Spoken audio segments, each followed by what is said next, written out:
What is up, guys? We're going to talk about workout supplements, pre-workouts, inter-workout, post-workout, help with recovery, energy, focus, all of those kind of stuff. What's overrated and what we think is underrated based on our experience and things that we have used with clients and all of those kind of stuff. And so let's start with the overrated stuff, and then we can transition into the best stuff that it worked for us, which is the underrated stuff. All right, David, we were talking a little bit about, you mentioned arginine and citrulline as we both deem it to be totally overrated. So what's your take on that? So I think that the majority of people when they're training, they are like searching for the pump basically. So they're often just using any kind of vasodilator or PDE5 inhibitor, whatever it might be, to just improve how they look and feel whilst they're training. And I think there's some psychological benefits to that from a performance standpoint, but like physically, I don't think that shooting for vasodilation and the pump is going to be that beneficial towards performance outcomes in the long run, right? So I think it's not going to help you build more muscle or build more strength particularly. And I think often times it can actually inhibit performance slightly if you become too pumped too quickly while you're performing an exercise, or if like you are performing like multiple sets or multiple exercises on similar muscle groups. I think that there can be some downsides to it. So whilst I don't think it's like a waste of time or money necessarily, because I do think there's some psychological benefits to it. You feel better, you maybe feel more positive. I think it's overrated in the sense that people put too much emphasis on it as for performance enhancing, whereas I think most of its benefits come from a vanity and a ego, and which can positively relate to training performance, but just nowhere near as much as things that actually relate to positive impacts on training performance. So definitely for me, it would fall into the overrated section. Yeah. Yeah, and the thing is, like, if you get a pump, it's only going to last you, 30 to 60 minutes maybe. You get out of the gym, you lose the pump, and then you look like you don't even lift. So that's why... Yeah. So on the flip side, it can actually be detrimental to motivation, because the amount of people I hear, they're like, how long would it take me to, look like how I look with a pump if I wasn't pumped? And I'm like, 10 years. Do you know what I mean? Like, it's such a difference, isn't it, in terms of like appearance? I mean, it's one of the obviously within the line of work that I do on the film sets, the pump is one of my most utilized tools. And because you can look like you've been training for 5 to 10 years longer than you have by doing a few, taking on some carbs and some vasodilators and doing a few push-ups. Yeah, exactly. Like the other day, I was doing quite a high volume workout. I was getting quite a good pump. I went outside in the sun, and as you know, like when you're pumped and you're in the sun, it like really creates a nice vasodilation effect. I popped a pose. My wife took a photo. I looked at the photos, like, good. I look roided out of my mind. Yeah. If people would see me now, it's like, you're Deca trend. You're freaking on everything, dude. I know. It's the same. So like, I'll train and get a good pump, and if I do a photo or whatever, it looks, you can kind of look I can almost look enhanced. But like, if I'm walking around with a t-shirt and whatever, people maybe think I don't even I don't even train. Yeah, you're doing calisthenics, bro. Yeah, exactly. Yeah. So it's I think the pump is overrated for training performance. It's not a mechanism for muscle growth. Yeah, like it's actually more contributes to muscle, like slowing down muscle recovery through excessive muscle damage. So if you could train for anything to slow down progress, the pump might just be that, right? Whereas if you're training with quality, like if you're training with quality sets, so with good rest period, with correct rest periods and so on and so forth, you'll get a slight pump during your training, but you're not going to blow up like a balloon. And when you do blow up like a balloon like that, you're creating additional metabolic stress that does not contribute towards muscle growth and can actually inhibit it as well. So yeah. The only thing that I think is worthwhile using would be citrulline malate, but that's not because of the citrulline, it's actually because of the malate, which is used in the mitochondria to produce energy. And that has been shown to have a slight ergogenic effect. And then ultimately, these blood flow enhancing agents is only really helpful if you can push harder in the workout, do more reps, lift more weight, because that is what's going to move the needle for muscle growth.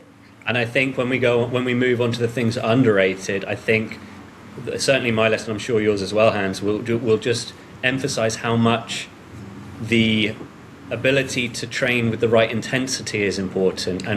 And most of my underrated supplements are all around almost like enhancing the cognitive ability to train hard, right? So there's so much of it is a mental game. When we're struggling in the gym, it's not our muscles giving up, it's our mind telling us that exercise is becoming too uncomfortable for us to continue. And so things that can help bypass that are going to help us train with more, improved performance. So we'll go into that a little bit more later. But for me, the next overrated, I'm actually going to say carbs. And I think a lot of people are going to go against me on this one, but I'm okay with that. The thing is, right, there's a huge push at the moment for people taking on masses of carbohydrate, like 100, 200 grams of carbs, 60 to 90 minutes before training. Like and it's a really, like, it's being pushed hard on social media that it massively improves training performance. And I think, interestingly, everybody that's promoting that has probably never actually tracked their blood glucose whilst they're training. And I have. And I would tell you that when you're training, your body does not struggle to source carbohydrates, right? It finds them and it loads your blood with them, and your blood sugar levels can become really elevated, even in a fasted state, through freeing up liver glycogen, through gluconeogenesis as well. Like you create you create glucose, you create carbs, you free it, and you can use it for training. When you're like training with resistance training sessions, like a typical weight training program, you're really not going to come that close to depleting muscle glycogen. If you imagine that you're doing a handful of sets that are, if you're training sensibly anyway, you're doing a handful of sets with relatively low rep ranges, so less than 15, more than 3, less than 15, right, is a kind of optimal hypertrophy range. And how much of your glycogen are you really going to be obliterating doing a couple of sets of that? Not much. Yeah. You're heavily reliant on the creatine phosphate system as well, which is, you don't need large amounts of glucose for that, and you do need some obviously for recharging the system, but ultimately you're not going to deplete stacks and stacks of carbohydrate of glycogen with that type of training.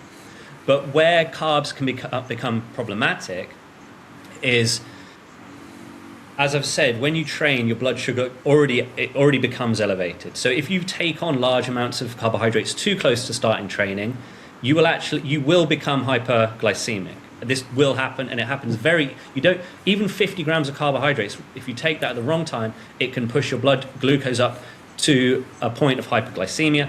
When you're in this level, so let's say your blood glucose is over 180 or pushing 200. Again, none of these dudes have ever tested this because they don't look at their data, they don't look at their numbers, they just read studies and do what they think's best. They don't research this, and they don't practice it.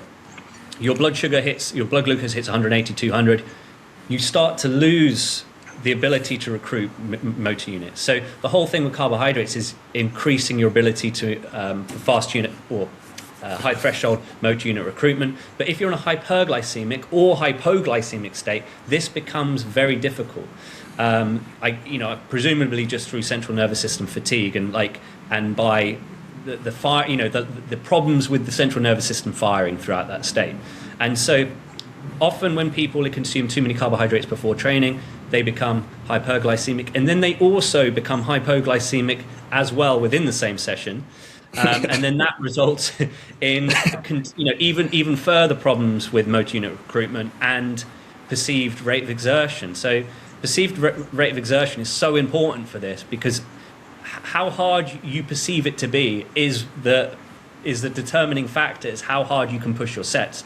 And if you're in a particularly high blood glucose state or a low blood glucose state, then your perceived exertion becomes way worse. Your central nervous system suffers, your motor unit recruitment suffers as well. So I think excessive carbohydrates pre-training, not a good thing.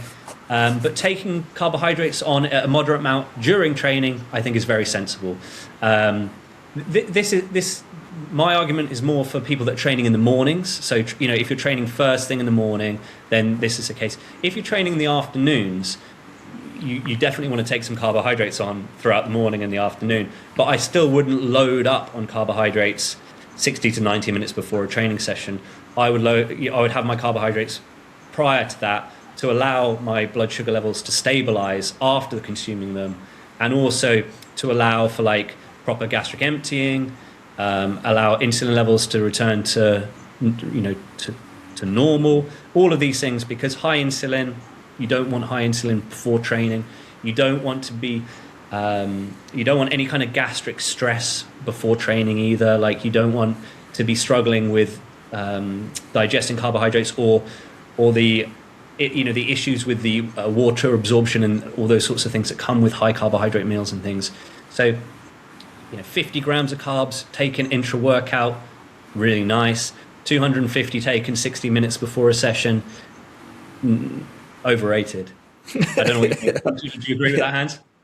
Yeah, I do agree. So when I did my organic acid test, I was just loading up on glucose. Just in general, this wasn't for specifically pre-workout or post-workout purposes. There was just I was trying to get more carbohydrates into my diet. So usually what I do is I drink half a liter of milk and I put in 2 tablespoons of glucose powder, which is roughly 20 grams of extra glucose powder, which is not even a high amount. So I drank that pre-workout, and then I have additional 500 milliliters with another 2 tablespoons during the workout. So it's another 20 grams. So it's let's say 50 grams with the milk and the glucose powder, 50 grams total pre to intra and everything. 60 minutes later, so I had obviously more glucose post-workout.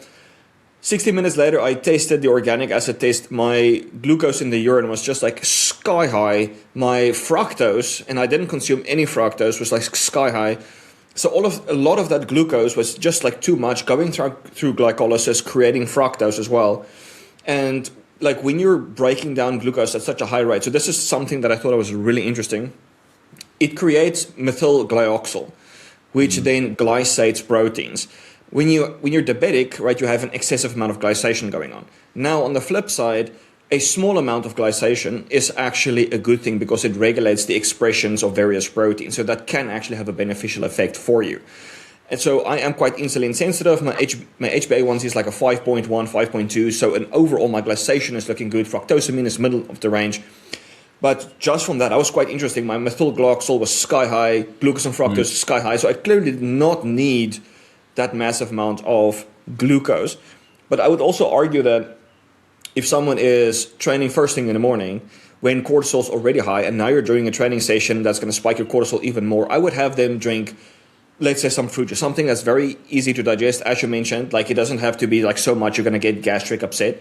Maybe add some salt to it. You have a little bit of fruit juice, and maybe add some essential amino acids. I think that would make for a really good pre-workout, just to blunt some of the stress responses and to fuel the workout. Because for the most part, liver glycogen do drop throughout the night, depending on how adapted you are to oxidizing fat and those kind of stuff. But it's not, you don't have to slam massive amounts. That is 100% correct, yeah. Yeah, and I think when we move on to my underrated, there's definitely some that will going to help in that sense. My favorite thing to do for carbohydrates is basically if I'm heading to the gym, I'll start to sip a fruit juice, and I've got fruit juice. My favorite at the moment is a mixture of pomegranate and watermelon. So we got all the citrulline malate in the citrulline in the watermelon, which is nice, and it's also, in terms of carbohydrates per 100 ml, it's relatively low compared to other fruit juices, right? So you're looking at maybe 5 or 6 grams of carbs per 100 ml, whereas if it was an orange juice or something like that, you're definitely looking at more like 9 to 10 grams or something around. It's definitely higher. And so I feel by taking on something like a watermelon juice, and I was also making watermelon and cantaloupe juice as well, which I really like for training. But you basically, it really supports the hydration side of things as well. I'm a big fan of a little bit of potassium in there too, because I think that potassium really helps. Sodium, potassium, like just electrolytes in general. Potassium being really beneficial for basically, the utilization of carbohydrates and supporting like the actual partitioning and direction of those as well. Potassium being really beneficial for that. So I am a fan of carbohydrates, but again, I just don't think you need to load up on them in high levels before training. Yeah. Well, for the potassium you're using, is that like the 99 milligrams or what's the dose? So I am actually just using an electrolyte powder at the moment, which is, I think it's maybe 100 or 200 milligrams of potassium per serving or something like that. So it's a little higher than that, but it's a mixture of all electrolytes. So yeah, it's sodium, potassium, chloride. Because you can buy cream of tartar, which is also a type of a potassium, and like easy to overdose. Like it can be lethal, so people should be careful when it comes to potassium. Like don't slam like a teaspoon of potassium; you're gonna probably die. Yeah. You definitely have to be. You have to be a little careful with potassium, and so with any of you, to be honest, with all electrolytes, and it's the same thing with bicarbonate soda, right? But any of these things are actually quite they can be quite dangerous. People's stomachs explode if they consume too much bicarbonate soda, right? So it's like, it's one of those ones where you don't accidentally get confused between whether you should be taking a gram or 10 grams. Like it's one of those, right? I always have this, I've got caffeine tablets at home, and I want to throw them away because it's one of those ones where you reach in the cupboard and you pop a few, and then you go, oh man, that was caffeine. And I just have this paranoia that I'm accidentally going to take like 5 caffeine tablets one day instead of one. But you totally have to be, you do have to be careful. I think, where's my potassium? I think it's probably 100 milligrams of potassium per serving or something like that. So it's not particularly high, but yeah. Okay. All right. So my overrated supplement is caffeine. I think it's totally overrated to use. A lot of people they unnecessarily want some form of stimulation, and there's nothing technically wrong with it. But from my experience, it's easy to overdo it and then go to a state of rigidity. Very often when let's say I was doing rock running and you want to have some precision and flow in the body, you need some relaxation. But an excessive amount of caffeine just makes you overstimulated and tight, and so it snaps you out of the flow. And I can imagine the same thing in the gym is you don't just want maximum stimulation, tense body. You also want to be relaxed in the movement. That's going to do it be better overall. Yeah, I actually, on my list, I gave caffeine a fair rating in the sense that I think it's useful, but I think people overdo it, right? Yeah. So, back in the day in Olympic sports and things like that, caffeine was a performance enhancing drug above a certain or above a certain point. And then they actually changed the rules around it because they found it actually to be detrimental to performance if you go above that threshold, essentially. I think it was 400 milligrams, right? Which when I first maybe took my first pre-workout however many years ago or something like that, I considered 400 milligrams to be a lot. But by today's standards, we've been completely brainwashed around caffeine quantities and tolerance, I think. And so I see some pre-workouts now that are over 400 milligrams of caffeine in a pre-workout, and I think we just need to strip it back from that. And if you're loading up, if you're having maybe a coffee in the morning, a Monster and a pre-work, you're on at least a gram of caffeine for the day, and it's too much. I definitely think there is diminishing returns, a very fast diminishing returns with caffeine.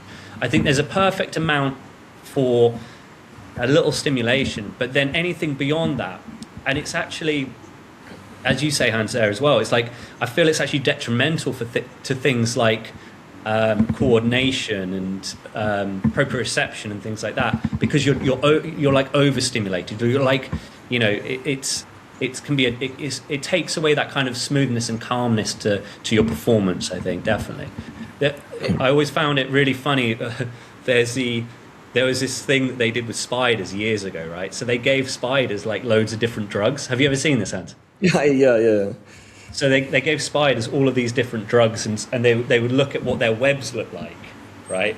And based upon the different drugs that they take, their webs were completely different. And the caffeine one was a mess, right? It was like with caffeine, it's like they went to work. They went to work hard, but what they did was terrible, right? And I do think that like there is this thing with caffeine. You get this stimulation to be like, yeah, let's go, but then your performance is terrible. So I think that's what happened to the spiders on caffeine. They did much better on LSD and stuff like that. I think like it's actually funny. It's almost like the same effect where people smoke weed and they think they're incredibly creative, and then afterwards it's like, what's wrong with me? Yeah, exactly. The same thing with caffeine is. It's like a false place confidence caffeine, isn't it? You know? Yeah. So like this is the thing, like energy. Yeah, like you take the pre-workout, you take the caffeine, you do your workout, you set some numbers, right? The next time you do the workout again without the pre-workout, and you set the exact same numbers. And it's like, well, technically there's no performance enhancing benefit. Like, why the hell am I taking it? No. You know, for me personally, caffeine, it helps to get me to the gym, but it doesn't help me with my workout. But that's the way I see it, right? So I'll have a coffee if I'm training at home. I'll have a coffee if I'm driving to the gym. I'll have a coffee on the way to the gym. It gets me to the gym, but it doesn't massively improve my performance. I mean, there are benefits from a central nervous system perspective. Obviously, caffeine inhibits adenosine, which will, in the same way lots of these things work, will change your perceived rate of exertion. But I feel like there's more productive ways of doing it than high doses of caffeine, essentially. Yeah, that's true. All right, my next supplement that is overrated, and I don't know if people actually use it that often, is carnitine. Like from a endurance perspective, and you're like actually very serious about your sport, it might make a difference. But it makes a difference for people that's actually more deficient in it than anything else. And I don't think it helps freaking jack shit at all. No. So I think, you know, carnitine is a useful supplement in general, but as we just mentioned here, so if you're training with high intensity, you've taken on some carbohydrates, insulin is high, the amount of fat you're oxidizing is going to be reduced in that state anyway, and so carnitine is going to be used less during that period than it would be at more or less any other time, I would imagine, right? So I think if you're taking carnitine, then you know using it for periods of rest is probably better than using it for periods of work. I imagine, right? I do think like if someone is doing like very long distance endurance training where they are primarily using fat for fuel, then there's a benefit. But when it comes to weight training and these systems, I don't think that it's going to have a big performance enhancing effect on the weight you can lift. It's not going to give you more reps or more load, is it, ultimately? And when it comes to lifting weights, really what we're talking about is here you either need more reps or more load, and that's the goal basically. I think it's fair to say that you could put something like beta-alanine into that same category, probably from a weight training perspective. So a lot of the pre-workouts, not so much anymore, but they used to be loaded with quite high beta-alanine levels. And you'd know because your skin would start to itch and you'd feel like you wanted to peel your ears off eyeballs. Your eyeballs are itching.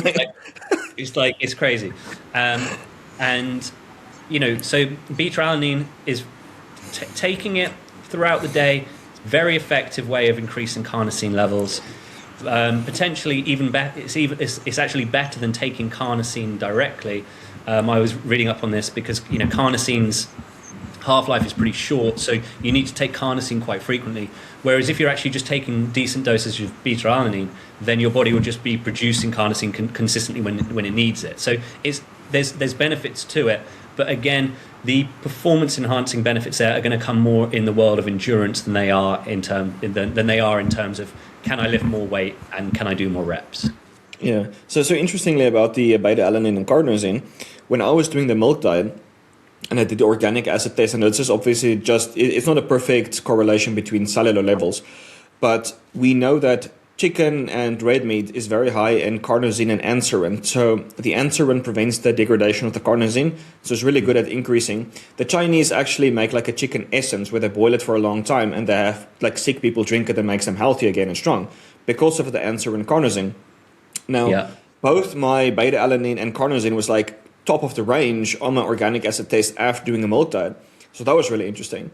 But I want to bring it back again to the carnitine. Some people might be like, what about the carnitine L-tartrate for androgen receptors? My response to that is like, all right, take that, 3 grams to 6 grams for a whole year, take before photos and after photos, and tell me how roided up you're going to look like just from carnitine L-tartrate. Yeah. Yeah, I like, in terms of the androgen receptor thing, I think I'm yet to see anybody that like you say there, Hans, I'm yet to see anybody that's taken carnitine and had major improvements in things that are related to androgen receptors, right? I think when it comes to androgen receptors, the best way of improving it is by having more androgens, by increasing your DHT, by increasing your free testosterone. I think that's a more effective way of improving androgen receptors than with carnitine. I mean, I wouldn't totally rule it out for those benefits, but I don't think I also think it won't be time dependent in the sense of you don't have to take it there and then pre-workout in order for it to be of benefit.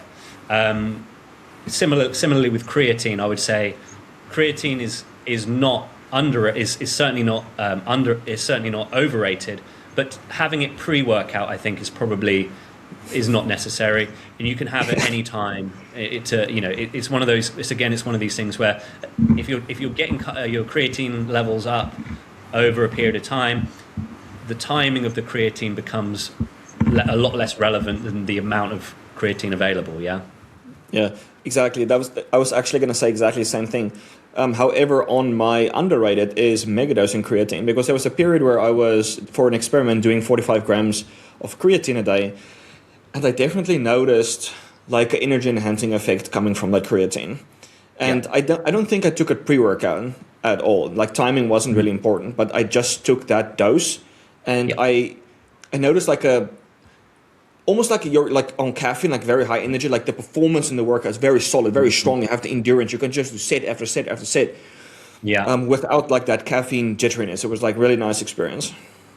Yeah, and I mean, so creatine does have benefits from a performance standpoint, obviously, but also energy-wise, more available ATP, less burden on methylation as well. So you've got more methyl donors for other factors, for other things that need work.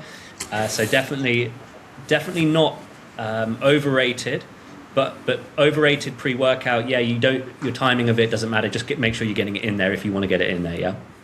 Do you know, like I haven't actually looked at this, but it would have been interesting if they did like a hypertrophy study where they had one group use like 30 grams versus another group just use, like they both go through a loading phase, but then the one group go down to 5 grams and the other group goes up to 30 grams, and see if like there's a difference in hypertrophy, or at least performance. Yeah. I think the big problem with the hypertrophy studies is they never give them enough time. They never give it enough time to see real improvements, and often there's just this crossover between muscle growth and just edema, just swelling, isn't there? So, I think only over longer periods of time do we get interesting information on that. Because if someone's doing like a 6-week hypertrophy study or something, like it's minuscule, isn't it? So it's not that interesting. All right, let's see. What else do you have on your list? We talked about beta-alanine, caffeine, creatine. Yeah. I think that was kind of like my main ones on the overrated list. Yeah. So, I mean, I think in terms of overrated, I think for the most part, people are taking similar. They are taking on similar products before. They're taking on their pre-workout. They're taking on their citrulline or their arginine, their caffeine. Like most people are doing the same kind of things, and they're not really challenging the environment for seeing what other things can be beneficial and how you can actually like hack this process in better ways rather than just following the same standard of buying your pre-workout drink. So I think the underrated section is going to be quite interesting for a lot of people, and I think they can see some big improvements very quickly by following this. So should we kick it off for the underrated? But before you go on, what do you think about whey? So for me, like whey protein, a little bit of whey protein pre-workout is underrated for me personally. So I like to just have a little bit of whey pre-training instead of having my carbohydrates pre. And I actually have my whey with a little bit of branched chain amino acids as well, which I'll talk about a little bit more when we go into underrated. And so I'll actually take on a little bit of whey and a little and some branched chain amino acids pre-workout, and it's just for me that I'll go through the benefits I think for the branched chain amino acids later. In terms of the whey, I think the benefits are there are just providing your body with amino acids pre-training, and I think it's a good thing to do. Yeah. What are your thoughts on amino? Because you mentioned essential amino acids pre-training or intra-training. What are your thoughts on that? So whey is obviously digested very rapidly, and you basically get the same benefits of it, including a lot of other non-essential amino acids as well, which is good. But I'm specifically thinking not in terms of pre-workout, but in terms of post-workout, where people think like, okay, I need to stimulate my muscle growth, I need to release, like, to get something into my system that's fast releasing. And we know like that doesn't matter. It's not about how quickly you can get into your system. It's like the sustained amount that you're getting throughout the day. There's no difference in people eating 2 meals a day versus 5 meals a day when it comes to like sustained muscle protein synthesis and muscle growth. So I think whey for muscle protein synthesis post-workout is definitely overrated. Like just drink milk or like eat some food. Like I understand like sometimes you're training hard, you don't have an appetite and you might feel a little bit sick as well. Like in that case, I guess whey is good, but you can just have milk as well. Then you get the hydration, you get all of the electrolytes, all of those good stuff. Yeah, 100%. So like I actually have whey. Whey is part of my routine in some respects. So I have a little bit of whey pre-workout, but these days I have a meal after training these days. I don't have whey protein so much anymore. If I was to have whey protein, I which I do occasionally in a shake, the whey protein is just a small part of that whole, in the shake, I've got egg yolks, I've got collagen, I've got, banana, like there's loads of stuff in there. And whey is like 20 grams of it, right? It's not a lot. So I think, whey protein can be useful for people that are struggling to hit their protein requirements throughout the day. But honestly, I think most people put too much emphasis on like trying to get to like crazy high 200, 250, 300 grams of protein in the first place. And if you actually had a more sensible protein target of maybe 140, 150 grams, then you wouldn't need whey for your to get your protein in if you had a more sensible protein target. Yeah, exactly. My other issue with whey is that if someone is struggling to hit their protein sources, protein is not technically the main goal. Like what do you also find in beef? Creatine, carnitine, carnosine, zinc, coenzyme Q10, all of the stuff for your cells to work. That's exactly my point. So when people are shooting for these really high targets for protein, basically all it's, by having, especially if they're getting their protein from sources that are relatively low in other nutrients other than protein, then if your diet is 50%, 60% protein, which I know some people do, right? They go that high, then the amount of amount of other nutrients you're then missing because your protein is so high is problematic. And so this is where it's much better to have a lower protein target, because then it allows you to eat more fats, carbs, other things, which are important as well, right? So people overemphasize protein and underemphasize nutrients. Yeah, totally agree. All right, so if we talked about whey, we can also talk about essential amino acids. At least from my experience, have you ever used essential amino acids before? I have, but I haven't. To be honest, I haven't recently. So like when I first started training, branched chain amino acids were the whole hype. That's all anyone cared about. It was like your supplements were like creatine, branched chain amino acids, and protein, and maybe some maltodextrin, like if you wanted to splash out and get a sore tummy. And so branched chain amino acids were like one of the main supplements. And then the bodybuilding and fitness world went full circle, and they're like, branched chain amino acids are terrible. You don't need them. You need essential amino acids. And by then, I think I was just eating my protein. Like I just didn't care anymore, right? So I never really, I've been in the game slightly too long to have bought it, gone into essential amino acids in a heavy way. But I know lots of people really like them. Yeah. So for me, I think this really shines more so if you're training first thing in the morning and you haven't eaten anything yet. You get some essential amino acids in. It helps to create some of the neurotransmitters. It's like immediately absorbed. There's no digestion, no gastric upset. I just personally felt more energized, and it felt like I got more out of my sessions when I was using it like early in the day like that, and I didn't really eat before. So it was not related to glucose, because those amino acids isn't converted into glucose. And so basically I think it's more like a neurotransmitter thing than anything else. I'm probably using the whey for a similar thing, but also, in terms of the underrated or the it's an interesting one, because it can fall into both categories. So this is branched chain amino acids, right, where it's overrated and underrated in some respects. And so you can use branched chain amino acids for some particular targeting in terms of neurotransmitters, right? And so I'll go into this from an underrated perspective, and then I can also go into it from an overrated perspective as well. So you can use branched chain amino acids to enhance training performance, right? And the reason you can use branched chain amino acids for this is because they do not have all the amino acids, and they're lacking things like tryptophan. And so what you then have is you have a competition or a lack of tryptophan in the brain. So you have less serotonin production, less serotonin, you have less prolactin.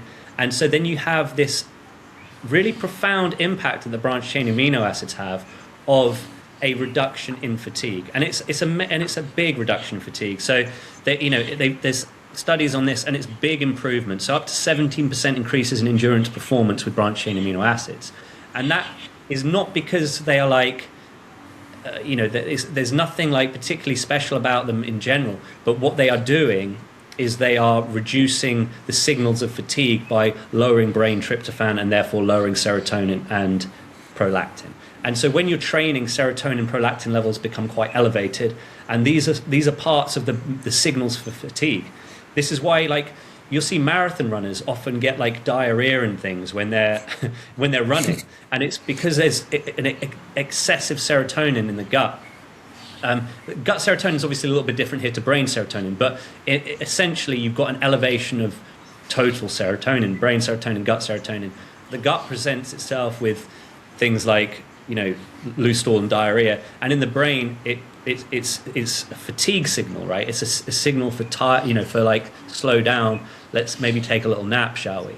And so you can use branched chain amino acids as a targeted approach for lowering perceived exertion or perceived effort during training. One thing I would say with that is obviously if you're lowering, branched chain amino acids are obviously, there's not very many of them. It's a limited amount, right? So you've obviously got just the key branched chain ones there. And so you are going to have limits on things like tyrosine and stuff like that as well. And so then you can have reductions in in dopamine, for example. So you can use branched chain amino acids with maybe a little bit of tyrosine or a little bit of phenylalanine to enhance dopamine production whilst you're training. So you still have some drive and motivation and enjoyment of your session, but by lowering serotonin levels and therefore lowering your perceived effort during your training. So that would be how branched chain amino acids, I feel, can be underrated as a pre or intra-workout addition or part of that stack. Yeah. I looked a lot. Sorry, please continue. I mean that's my thoughts on how they're underrated. In terms of how they're overrated, I think that is not something you want to overdo. I don't think that's something that you want to necessarily do every day. I think that having an imbalance between your branched chain amino acids and other amino acids over the big picture, over the long term, is not a good thing. But I think you can use it like locally for very specific things like that. So if you're training like every other day, then I don't see any reason that you couldn't use something like branched chain amino acids to improve your training performance. Or if you're training like you're doing a couple of hard sessions a week, then I think that those sessions would benefit from some manipulation of your brain of the brain amino acids to allow for lower serotonin and prolactin. So yeah, what are your thoughts on that, Hans? So I've looked a lot into the serotonin. I think it's called the something about the central fatigue hypothesis, which involves serotonin, right? So as you mentioned, serotonin goes to high and it creates the fatigue. And then they did research where they blocked serotonin and it didn't actually enhance performance. And then they increased dopamine and that enhanced the performance. So it's also the ratio between your serotonin and dopamine, which is why you brought up the tyrosine and phenylalanine. So adding those in should give you that additional, by increasing dopamine, the performance benefit.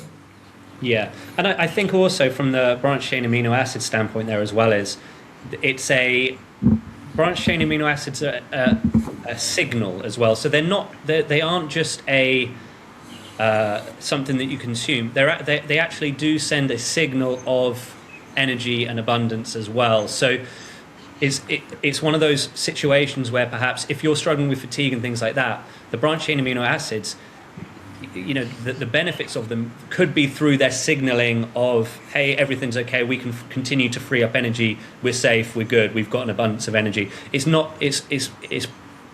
potentially not just through things like the blocking of serotonin and tyrosine, serotonin and prolactin, for example, but there's a signaling element to them as well, where they're signaling for abundance rather than of a lack of energy, essentially. So I think there's benefits to them there.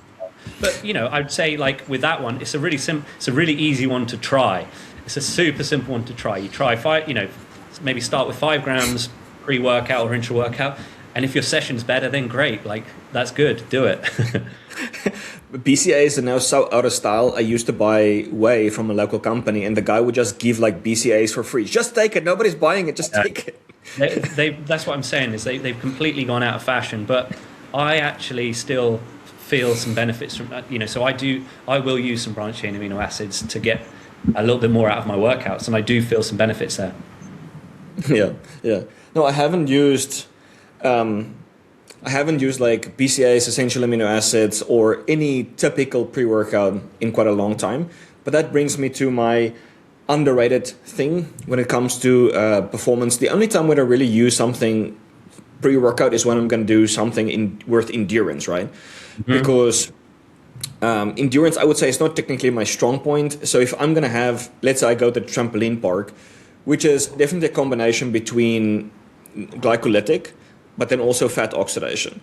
Yeah. And things that really shine is something that buffers, like sodium bicarbonate, and then something that enhances mitochondrial function as well. That the two that I've combined, sodium bicarbonate and some methylene blue.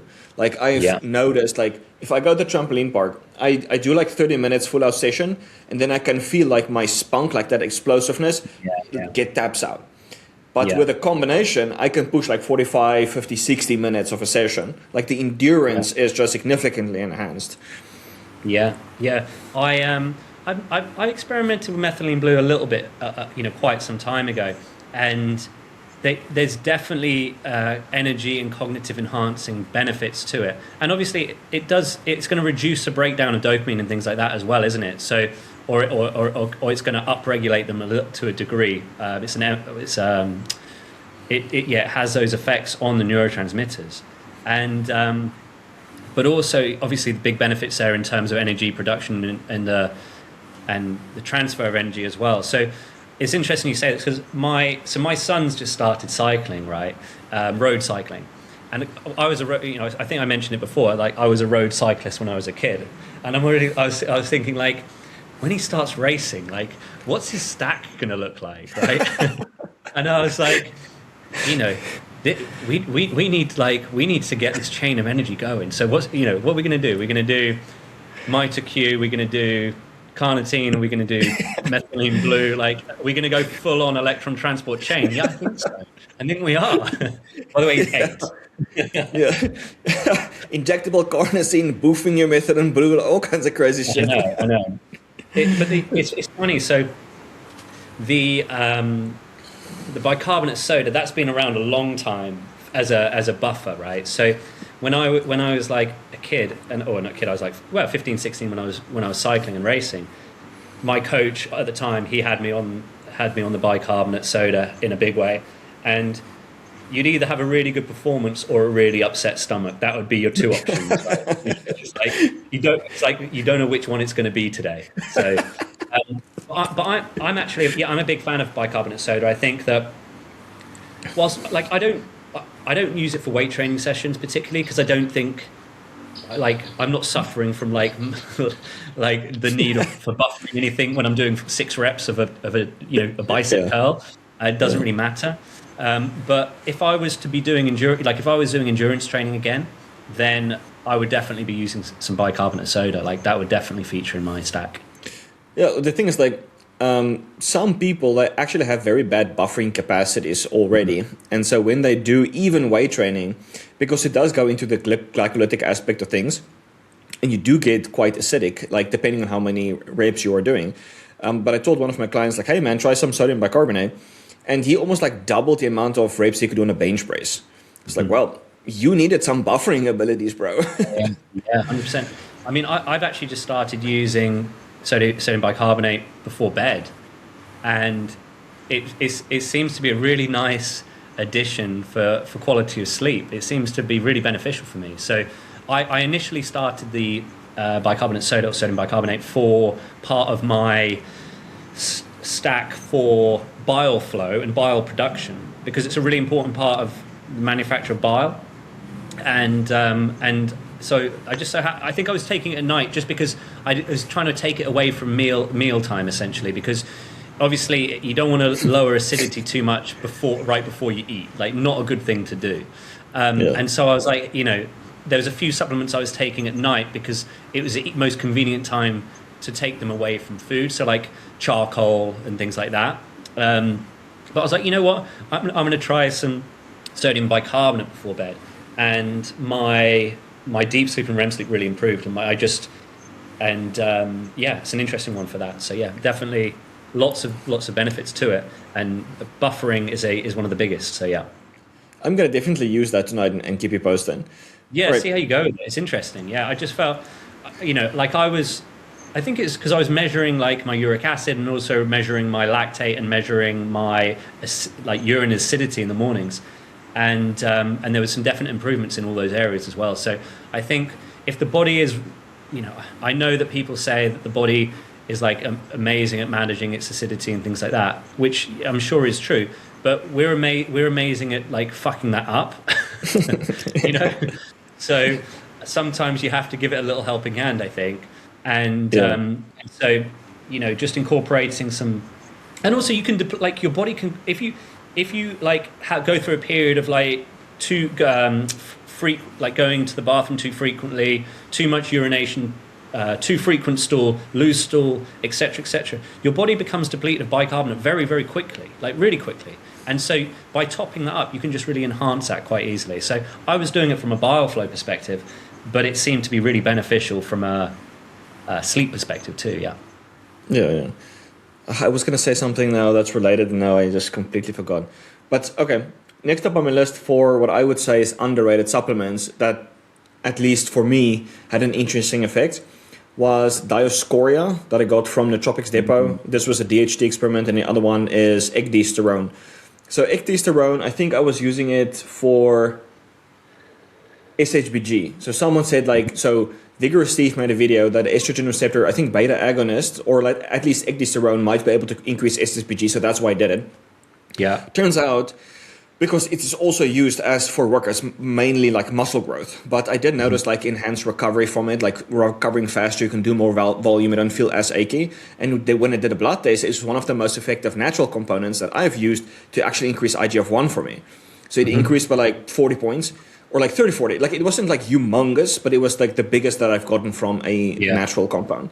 So ecdysterone was interesting. Dioscorea contains diosgenin, which can convert into DHT. There's some, I think at least animal studies that is really, really good at increasing DHEA and DHT. And we know that DHT does have performance enhancing benefits, enhancing the uptake of glucose, enhancing mitochondrial function, and so on. So those two had some interesting performance enhancing benefits for me. Yeah, the ecdysterone, I think that's a really interesting. It's a really interesting compound and a really interesting thing. I've used it on and off for a while, and I definitely have benefits from a muscle gain perspective whilst using it. Undoubtedly, I found there's also cholesterol lowering benefits to it as well. Probably because it works on some of the estrogen receptors, or and estrogen receptors are quite related to cholesterol synthesis and things like that. But it also, again, it helps with bile production and bile flow and all of these sorts of things. So it's a really interesting compound. Did you see any changes in your SHBG when you were taking it? The thing is, like, I documented everything and then I lost that. My hard drive broke, and so I lost that file. But I was going to buy ecdysterone from Nootropics Depot because I know they make a high quality brand, and then retest it to see. This time I'm specifically going to use it for the IGF-1, maybe like double the dose that I previously used, to see if there's like a dose dependent increase in IGF-1, and then I'll keep you posted with that. But before people freak out about like the estrogen effect, it binds to the estrogen receptor beta, which is not the same as the alpha. The alpha one is the one that gives you man boobs and ED and all of the estrogenic effects, whereas the beta actually opposes a lot of the alpha effects. And so this is related to women though, but in women with breast cancer, for example, they have an excessive expression of the alpha and downregulated expression of the beta. And so this is why blocking the alpha, or at least increasing the beta, can help to offset that. So estrogenic symptoms could technically be because of an excessive expression of the estrogen receptor alpha. Yeah. I like when I've taken it, I've never seen any increases in estrogen like in estradiol whatsoever. It's always sat. In fact, I think it potentially sits lower than it would do if I wasn't taking it. Like, I don't think it's an aromatase. Like, it's not reducing, estrogen in that way, but it certainly has no estrogenic side effects for me at all. So, definitely a really interesting compound. The wild yam, that's got disogene in as well, hasn't it? Yeah, so Dioscorea is a form of a wild yam, same family, yeah. So fenugreek's also high in it too. So that's there's some interesting things within fenugreek for that too. But I was interested in disogene as well because there are some studies on its ability to lower cholesterol as well, lowering the reabsorption of cholesterol and bile acids and things like that. So it's definitely something I would like to test more for lots of different reasons. Did you feel more androgenic, more DHT while you're taking it? Like, did you feel benefits of it? I wouldn't say I noticed androgenic benefits in the sense of libido or aggression. The other interesting benefit that I got from the Dioscorea was I felt like a workhorse. You can just sit and start and work and just like work, and you don't get distracted. Like, that was really interesting. So the main benefits was like the ability to work and the enhanced exercise performance. Yeah, nice. Okay. Yeah, definitely. I think once I've kind of completed all these rounds of testing, then I definitely want to go down I'll do a few more for the DHT route, and that would be one of the ones I'd like to feature for testing on that. So as soon as the SHBG side of things is dialed in smoothly. So, yeah. I would love if you can really taste the Butia Superba from Base Supplements, because they got the authentic Thailand one, which would be really interesting to actually someone can just confirm if it increases DHT or not. I've taken the Base Labs Butia a few times, and I definitely feel good with it. Like, I do feel benefits for it too. The Butia Superba as well is amazing at reducing oxidized LDL. So there's some really cool stuff on this for Butia reducing the oxidation of LDL. So that's a really interesting thing for people to look at if they're worried about heart health and these sorts of things, and have a little read up on Butia Superba for improving that, and it's worth it. It's worth taking it just for that, I think. So, but I would like I said, as soon as my SHBG stuff is dialed in, then I'm free to start all my DHT testing. So, all right, underrated. So I want to get your thoughts on this, but it's something that I have used in the past, and I've just started using it again recently for sessions where I really want a bit of a boost, and it's Alpha GPC. Alpha GPC. So, I have used Huperzine A, which increases acetylcholine in general. I just haven't used that one yet. So the only thing that I noticed from Huperzine A was just an excessive amount of salivation. So much saliva, it was crazy. That's interesting. I don't think I get that from Alpha GPC, but then also I'm only doing like 600 milligrams on like key training days. It's just so there's some studies on alpha GPC increasing power output. Studies showing a 14% increase in peak bench press force.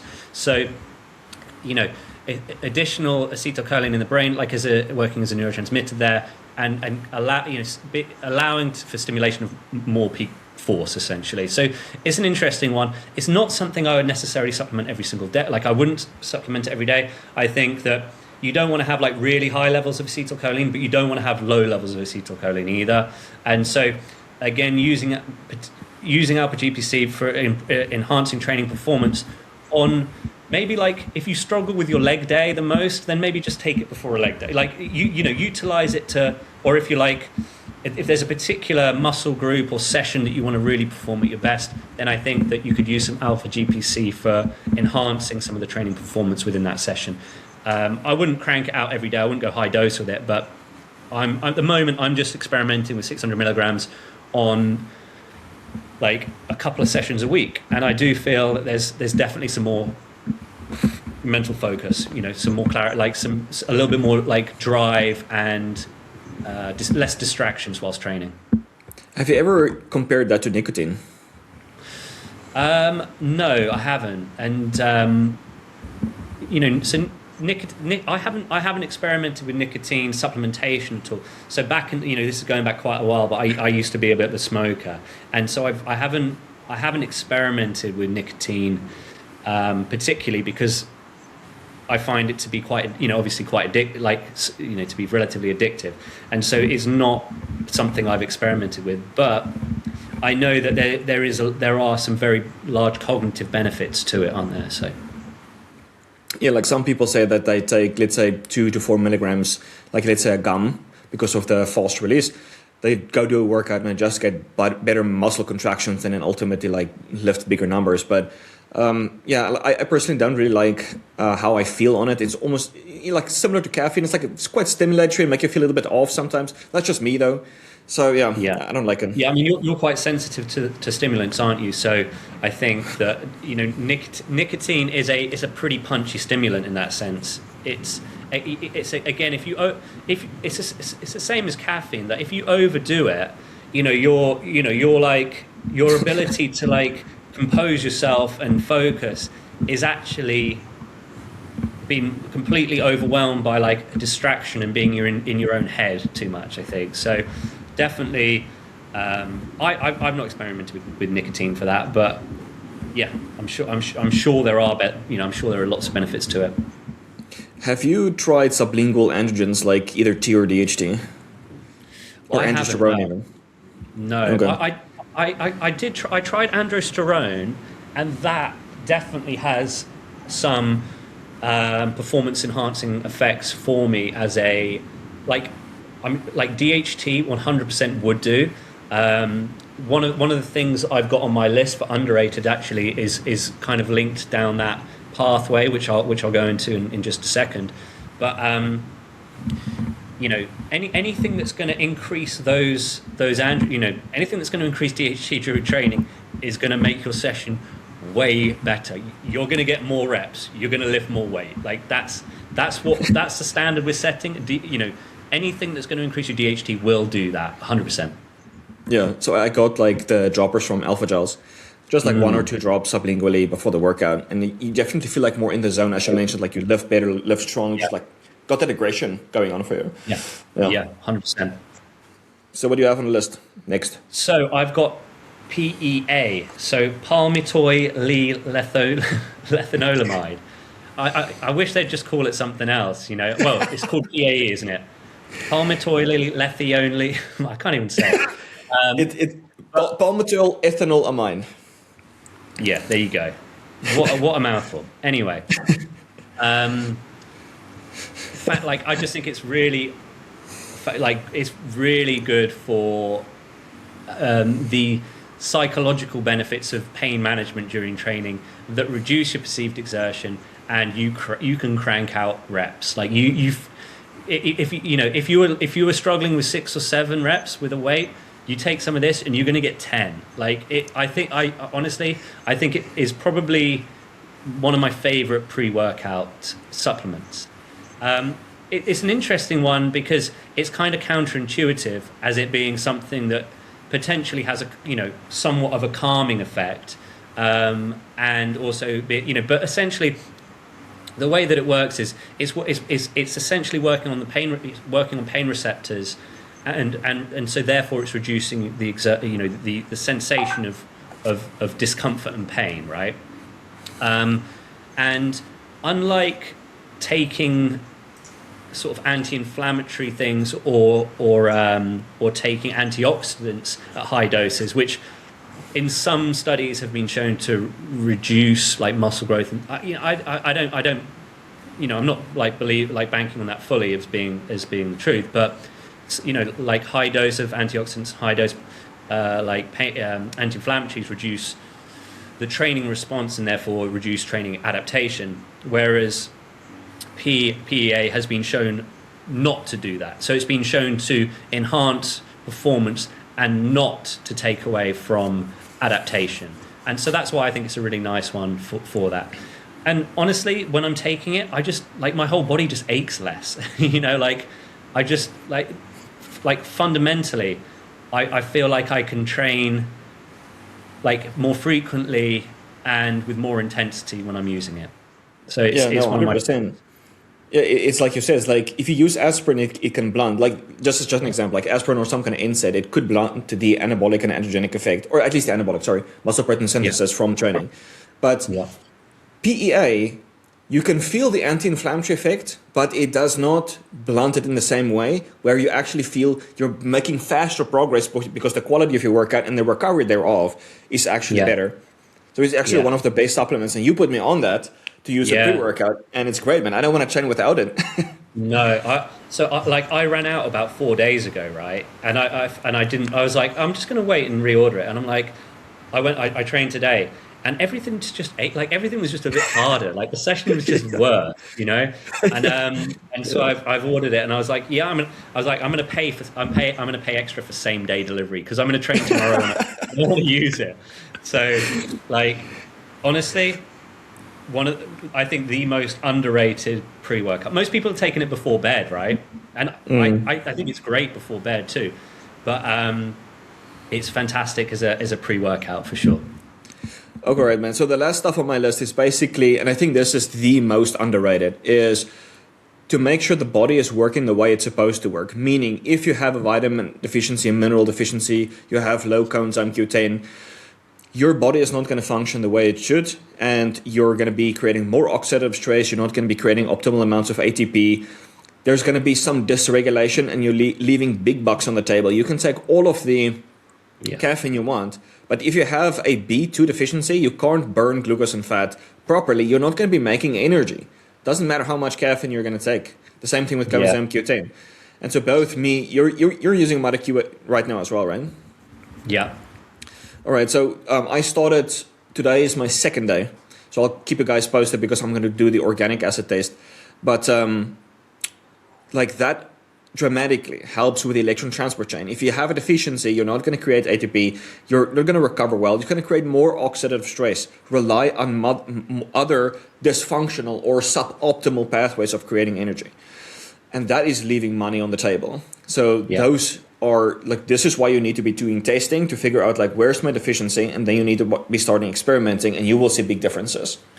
Yeah, 100%. So I found whenever I go back and like start supplementing with the key B vitamins that I know that I need to supplement more heavily with, my energy is like 5 times better than if I'm not focusing on those areas. And so I actually did have within the underrated section, I had B vitamins and TMG. So, but this is quite dependent. This is like a more individual. I think within the pre-workout supplementation, there is some things that should be personalized based on your needs as well, obviously, right? So we can say to take PEA because it's like good for everybody. But then for me, with like slightly less methylation, issues with folate, issues with riboflavin. Like if I hit those markers with my supplementation, then my training performance is much enhanced, right? So I just swapped from methylfolate to the folinic acid as well, actually, And I think that's why I much prefer it. I feel like my energy's better, but if I was taking too much methylfolate, it could be a little bit over, like it could be a bit too much. Whereas with the with the folinic acid, I feel it's to be a little bit more stable for energy production for me personally. And then the TMG, I think there was some great studies on TMG with the performance benefits for soccer players, and also some testosterone enhancing benefits for soccer players as well. So if you haven't read up on that study on TMG, it's worth a little read. It was a small study, but it's a good one nonetheless. And so it's, TMG supporting that methylation process, which can be useful if you have like the MTHFR variation of slower methylation. So that's something that could be a little bit more personalized as well. So Hans is 100% right there. If the foundation isn't in place, like if your individual key metrics are not hit, whether that be mineral deficiencies or low levels of certain B vitamins, B1, thiamine, whatever it is, then not a lot of you're going to see some small benefits from this, but you're missing the big benefits there. I've got a couple more here. My next one for underrated is DHEA. And so this is an interesting one, right? So obviously, most people be aware of DHEA and that levels with age can reduce. And there's some interesting studies on DHE levels and motor unit recruitment and training performance, essentially. So there's an interesting study that looked at people's ability to gain muscle and their training performance against testosterone and DHEA. And there was no correlation really between the training and the muscle growth and testosterone, but there was a very strong correlation with the DHEA. And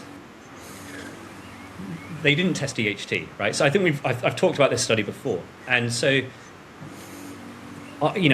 me being me, I know that the DHEA is likely just a marker that those people have higher levels of DHT potentially, right? So, it's obviously one of the ways that we can create DHT, and so supplement, especially if you're a little older, or if you've got low DHEA on your blood work, then supplementing with some DHEA pre-workout, I've found to be very, very beneficial.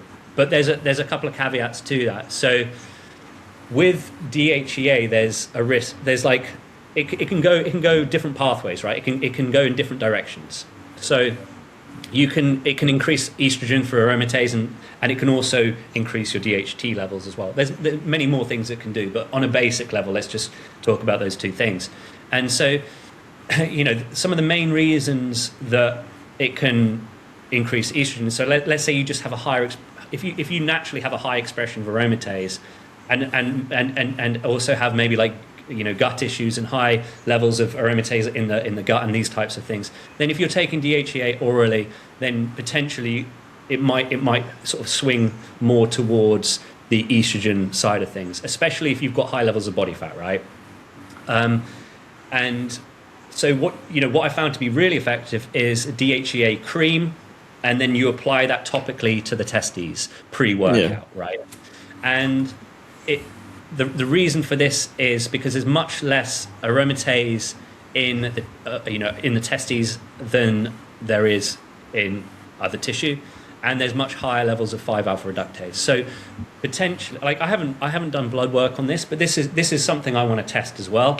Is I want to do 50 milligrams of topical DHEA on the testes, and then go get my DHT tested half an hour later. That's going to be an interesting experiment, right? 100 milligrams will be, but using DHEA topically on the testes, it will reduce the risk of high level of aromatase to estrogen because there's less, or because there's more 5-alpha reductase in that tissue, and pairing it with exercise, I think, is really beneficial too. And exercise increases your DHT levels, right? So if exercise is already pushing you in that direction, then that's a really nice time to take some DHEA to make that available for an even larger DHT production. And then there's one other supplement that I add to that stack, which is ginkgo, right?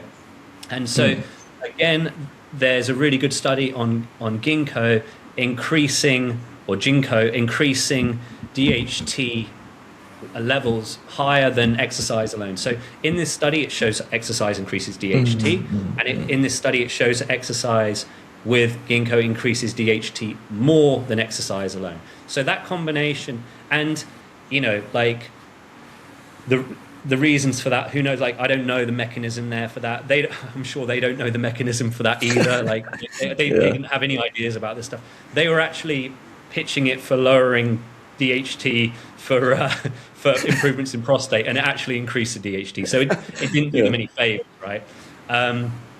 But it does, like, it lowers cortisol, like one thing it does do, and then also it lowers methylglycol as well. So ginkgo biloba really effectively lowers methylglycol.